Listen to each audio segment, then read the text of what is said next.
Nabi Musa menerima kitab Taurat. Nah, sekarang permasalahannya adalah Nabi Muhammad menerima Al-Quran juga dari pernyataan Rohul Kudus, Malaikat Jibril. Lukas, Markus, Matius, Yohanes itu tidak ada pernah datang kemudian kepada mereka, jangan malaikat, Yesus. Kepada penulis Lukas, Yesus tak pernah datang. Kepada penulis Markus, Yesus tak pernah datang. Kepada penulis kitab Yohanes, Yesus tidak pernah datang kepada dia. Begitu juga Matius.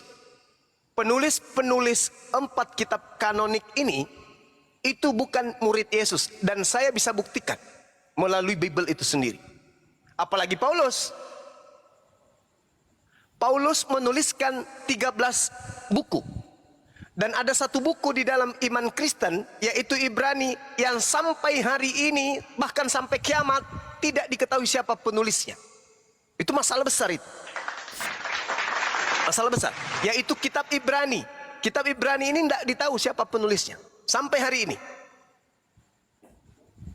Sebuah agama ada sebuah kitab masuk ke dalamnya tidak ditahu penulisnya. Sedangkan yang ketahuan penulisnya seperti Lukas, Markus, ini 2 ini ketahuan penulisnya. Paulus ketahuan juga. Petrus tidak ditahu siapa penulisnya.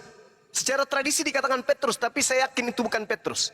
Kenapa? Karena isinya ditujukan kepada non-Yahudi. Sementara Petrus diutus bukan kepada non-Yahudi.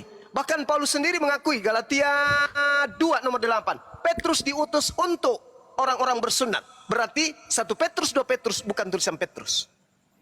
Kemudian apa lagi? Yohanes. Yohanes ini bukan tulisan murid Yesus. Yohanes Zebedeus, bukan.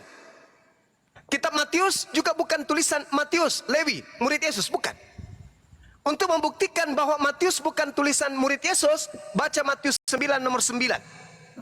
Untuk membuktikan bahwasanya Yohanes bukan tulisan Yohanes anak Zebedeus, baca Yohanes 21 nomor 24 nomor 25. Ketahuan, terungkap semuanya.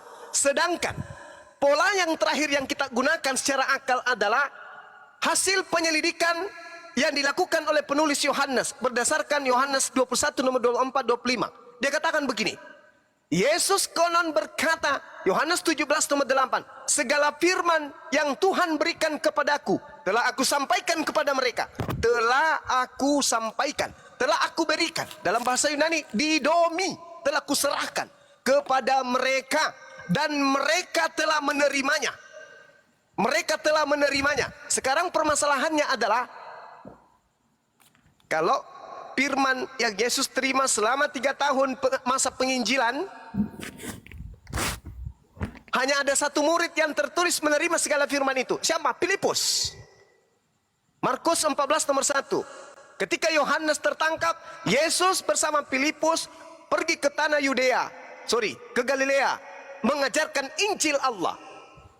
Nah, Injil Allah yang diajarkan oleh Yesus. Kemudian di Kisah Para Rasul 8, setelah Filipus diajak oleh Yesus, Filipus juga memberitakan Injil Yesus.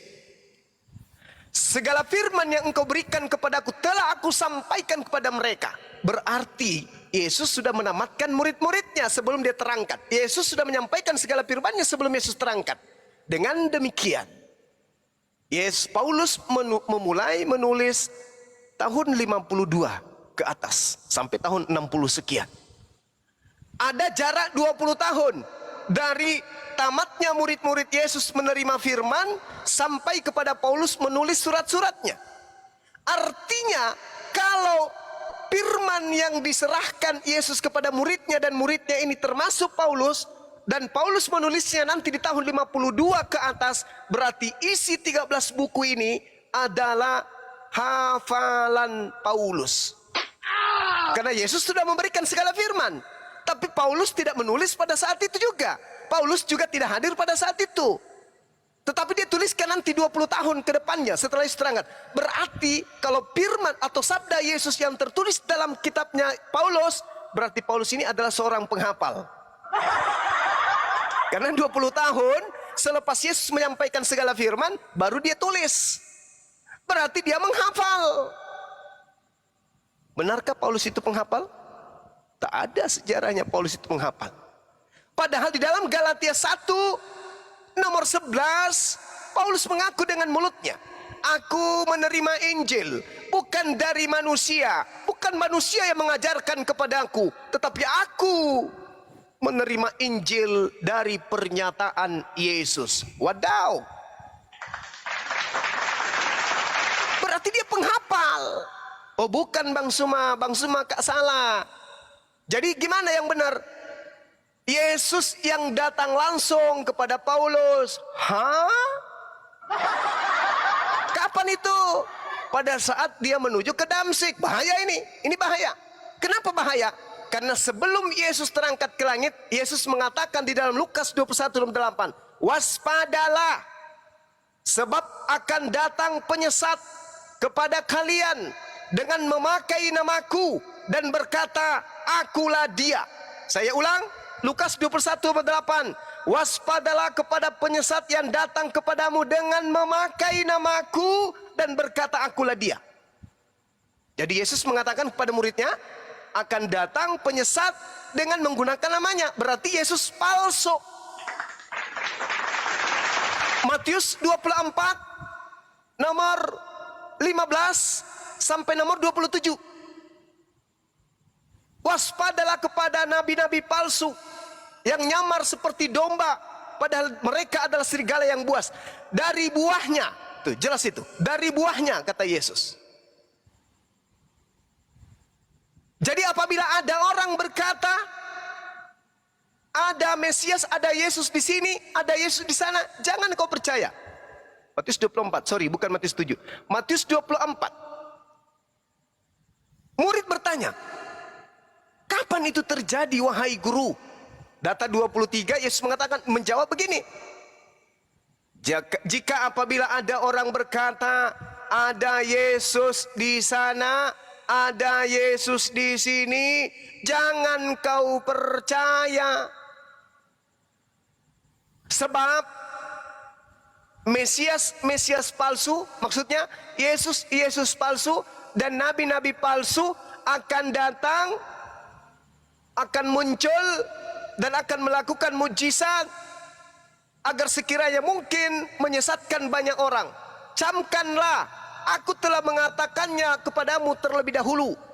Jika ada orang berkata bertemu dengan Yesus di padang gurun, bertemu dengan Yesus di dalam bilik, jangan kau percaya, sebab kedatanganku yang kedua nanti ditandai dengan cahaya yang bersinar dari timur sampai ke barat. Sedangkan yang terjadi terhadap Paulus, dia sendiri yang melihat cahaya. Dia sendiri yang melihat cahaya itu hanya ada di Damsyik. Sedangkan Yesus mengatakan, kedatanganku yang kedua seperti cahaya yang bersinar dari timur sampai ke barat. Nah, apakah itu sudah terjadi? Belum terjadi. Berarti Yesus belum pernah datang. Setelah Yesus terangkat, dia tidak pernah datang. Berarti yang datang kepada Paulus, yang datang kepada penulis-penulis kitab ini, itu adalah Yesus palsu.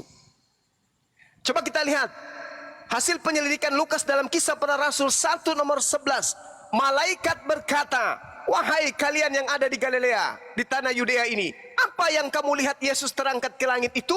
Dia akan datang ke bumi sama seperti kalian melihatnya terangkat ke langit.